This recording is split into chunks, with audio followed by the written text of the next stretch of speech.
అందరికీ నమస్కారం అండి. అందరూ ఎలా ఉన్నారు? నేను చాలా బాగున్నానండి. మీ అందరూ కూడా బాగుండాలి. ఆ హరిహరాదుల యొక్క కృపా కటాక్షాలు అందరూ కూడా కలగాలని కోరుకుంటూ, మనకు ఈ ఆగస్ట్ 30వ తేదీ శుక్రవారము మన శ్రావణ మాసంలో 4వ వారము, అదే చివరి వారము. ఈ 3 వారాలు కూడా లక్ష్మీదేవిని చక్కగా ఆరాధించి ఉంటాం. అలాగే వరలక్ష్మి వ్రతం కూడా చేసుకొని ఉంటాం. అయితే 4వ వారం కూడా మిస్ అవ్వకుండా మీకు కనుక వీలైతే తప్పకుండా ఇలా ఒక దీపాన్ని పెట్టుకుంటే చాలా మంచిది. అదే పంచగవ్య దీపము. పంచగవ్యము అంటే ఆవు గోమయంతో, అంటే ఆవు పేడతో చేసిన ఈ దీపము. అయితే ఈ దీపాన్ని ఎలా పెట్టాలి అంటే, అమ్మవారి దగ్గర చక్కగా ఇలా తులసి దళాలతో, పారిజాత పుష్పాలతో మనం పూజించుకున్నాక ఒక రాగి లేదా ఇత్తడి లేదా వెండి ప్లేటు తీసుకొని దానిపైన ఇలా ఒక పెద్ద ప్రమిదలో ఉప్పును వేసుకోవాలి. దాని తర్వాత ఇంకొక ప్రమిదను దానిపైన పెట్టుకోవాలి. మనం ఐశ్వర్య దీపం ఎలాగ పెడతామో అలాగేనండి. కాకపోతే రెండవ ప్రమిదకు బదులుగా ఇక్కడ గోమయంతో చేసిన పంచగవ్య దీపాన్ని వాడుతున్నాను. అలాగే ఇక్కడ నేను పంచగవ్య దీపంతోనే చేసిన ధూపాలు అన్నీ కూడా వాడుతున్నాను. వీటిని నేను ఇక్కడ తీసుకున్నానంటే విష్ణుప్రియ ఆర్గానిక్స్లో తీసుకున్నాను.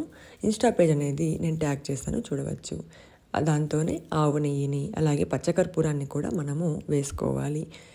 ఈ యొక్క దీపం మన ఇంట్లో వెలగటం వల్ల మనము హోమం చేసినంత ప్రతిఫలం అయితే లభిస్తుంది. ఎందుకంటే ఆవులో సకల దేవతలు ఉంటారు. ఆవు తోక నుంచి తల భాగం వరకు కూడా అణువణువులో ఒక దేవత స్వరూపం అయితే నిలిచి ఉంటుంది. అలాంటి ఆవు నుంచి వచ్చిన గోమయంతో మనం పూజ చేయటం వల్ల చాలా మంచిది. చాలా వరకు నేను తీసుకునే ఈ పంచగవ్య దీపాలు వెలగవు సరిగ్గా, అలాగే ఆరిపోతూ ఉంటాయి, అంటే సరిగ్గా వెలగకుండా పోతూ ఉంటాయి. కానీ ఈ విష్ణుప్రియ ఆర్గానిక్స్లో తీసుకున్న ఈ పంచగవ్య దీపాలు మాత్రం చాలా బాగున్నాయి. మీరు కూడా ఒకసారి ట్రై చేయండి. ఒక్కటి 10 రూపాయలు, బయటైనా మనకు 10 రూపాయలే కదండి, ఇక్కడ కూడా 10 రూపాయలే పడుతుంది. ఇలా చక్కగా పూజ చేసుకున్నాక మనము అమ్మవారికి ఇలా అగరవత్తులని, ధూపాన్ని సమర్పించుకోవాలి. దాంతోపాటుగా మనము మీకు ఏవైనా ప్రసాదం చేయాలి అనిపిస్తే క్షీరాన్నము, అంటే ఆవు పాలతో చేసిన పరమాణాన్ని, బెల్లంతో వేసిన పరమాణాన్ని కానీ, అలాగే క్షీరాన్నము, అలాగే పెరుగన్నము, ఇవన్నీ కూడా మనం అమ్మవారికి సమర్పించవచ్చు. ఇప్పుడు చేసే ఓపిక అలాగే టైం లేదండి, ఏం చేయాలి అంటే పాలల్లో కొంచెం పంచదార కానీ కలకండ కానీ వేసి, మీ దగ్గర ఉంటే కుంకుమ పువ్వును వేసి అమ్మవారి దగ్గర నైవేద్యంగా పెట్టండి. ఇలా 4వ శుక్రవారం సింపుల్గా చక్కగా చేసుకోండి. చాలా మంచిది ఈ దీపం ఇంట్లో వెలిగించడం వల్ల. ఈ దీపము కొండెక్కిన తర్వాత అందులో వచ్చిన ఈ బొగ్గుని చక్కగా నలిపి ఒక బాక్స్లో అనేది వేసుకొని అందులో ఆవు నెయ్యిని కలిపి ఒక కాటుకలాగా వస్తుంది కదండి.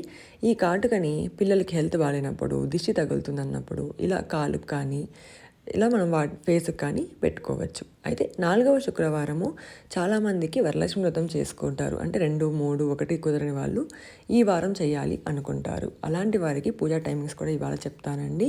ముందుగా మనం సంకల్పం అయితే చెప్పుకోవాలి కదా పూజలో, అది ఏమొస్తుందో చూద్దాం. పంచాంగం ప్రకారం ఈరోజు స్వస్తిశ్రీ చాంద్రమాన క్రోధినామ సంవత్సరం శ్రావణ మాసం కృష్ణపక్షం, అలాగే ద్వాదశి తిథి పునర్వసు నక్షత్రం. అయితే వరలక్ష్మి వ్రతం చేయటానికి అనుకూల సమయాలు చూసుకున్నట్లయితే ఈరోజు చాలా తక్కువ అనుకూల సమయాలు ఉన్నాయండి. అలాగే ఈ నక్షత్రము తిథి కూడా అంత బాగలేవు, కాబట్టి శుభకార్యాలకు ఏమీ అంత మంచిది కాదు, కానీ పూజ మాత్రం చేసుకోవచ్చు. అయితే ఎప్పుడు చేసుకోవాలి అంటే తెల్లవారుజామున 5 గంటల 2 నుంచి 8 గంటల లోపు చేసుకోవచ్చు. అంటే ఒకవేళ మీరు దగ్గర ఆల్మోస్ట్ 7:45కి 8కి స్టార్ట్ చేశారనుకోండి, అది 9 లోపు అయినా పర్వాలేదు, 10:30 లోపు అయిపోయినా పర్వాలేదు. స్టార్ట్ అంటే దీపారాధన అనేది 8 గంటల లోపు చేయడానికి ట్రై చేయండి. తిరిగి మనకి ఉదయం 9:52 నుంచి 10:25 పాటు ఒక 35 నిమిషాల పాటు వ్యవధి అనేది ఉంటుంది. ఈ లోపల కూడా మీరు ప్రారంభం అనేది చేసుకుంటూ మళ్ళీ ఎప్పుడైనా అయిపోయినా కూడా మనకి పర్వాలేదు. చాలామంది సాయంత్రం చేసుకోవాలి అంటారు.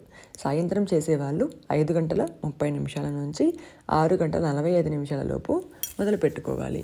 ముత్తైదువులకి ఈరోజు మీరు వ్రతం చేసినా చేయకపోయినా, అలాగే శుక్రవారం కదండి, తాంబూలం ఇవ్వాలి కదా, అలా అనుకున్న వాళ్ళు ఈ 5:30 నుంచి 6:45 లోపు ముత్తైదువుని ఇంటికి పిలిచి తాంబూలం అనేది ఇవ్వవచ్చు. ఇవాళ యొక్క మీకు వీడియో నచ్చింది అనుకుంటున్నాను, హెల్ప్ అయింది అనుకుంటే తప్పకుండా సబ్స్క్రైబ్ చేసి మన ఛానల్ని సపోర్ట్ చేయండి. మరిన్ని మంచి విశేష వీడియోల కోసం తప్పకుండా ఫాలో అవ్వండి. సర్వేజన సుఖినో భవంతు.